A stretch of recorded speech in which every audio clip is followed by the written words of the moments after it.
একজন পুরুষ, একজন মহিলা। একজন পুরুষ এমপি হবে, একজন মহিলা এমপি হবে।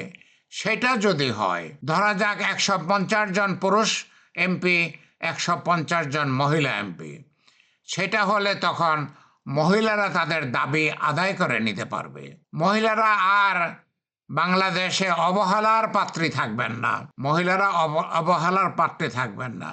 শুনুন, আমি মুক্তিযোদ্ধা পান্না, আমি 11 সেক্টরের company commander, wing leader, guerrilla commander. আমি মুক্তিযোদ্ধা পান্না 1971 সালে যখন মৃত্যুর সামনে গিয়েছিলাম, আমি তো শুধু পুরুষদের স্বাধীনতা আনার জন্য যাই নাই।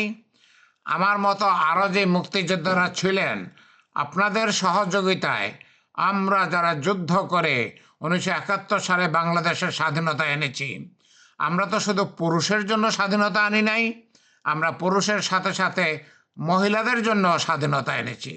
মহিলারা কি সেই স্বাধীনতা পেয়েছেন? মহিলারা সেই স্বাধীনতা পান নাই। মহিলারা কিছুই পান নাই, কিছুই পান নাই। এখন সময় এসেছে মহিলাদের ঘুরে দাঁড়াতে হবে, মহিলাদের দাবি করতে হবে আমরা পুরুষের থেকে কোনো অংশে কম না। আমরা একটা সংসারকে জিয়ে রাখি, আমরা সংসারের সব কিছু করি। পুরুষ শুধু বাইরে থেকে রোজগার করে আনে, শুধু রোজগার করে আনলেই তো সংসার চলে না। আর এখন অনেক মহিলাও তো রোজগার করেন, অনেক মহিলাও চাকরি করেন, অনেক মহিলা চাকরি করেন, কিন্তু মহিলারা কোনো সুযোগ সুবিধা পাচ্ছেন না। মহিলারা কোনো কোনো সমাজে সম্মানের সাথে চিহ্নিত হচ্ছেন না। এটা প্রতিষ্ঠা করতে হবে। কেউ ধরে দেবে না, কেউ মুখে তুলে খেতে দেবে না, খাবলা দিয়ে নিতে হবে, আদায় করে নিতে হবে, আদায় করে নিতে হবে। বাংলাদেশের প্রিয় ভাইয়েরা, আপনারা মহিলাদের কষ্টটা বোঝেন। প্রিয় ভাইয়েরা, আপনারা মহিলাদের কষ্টটা বোঝেন।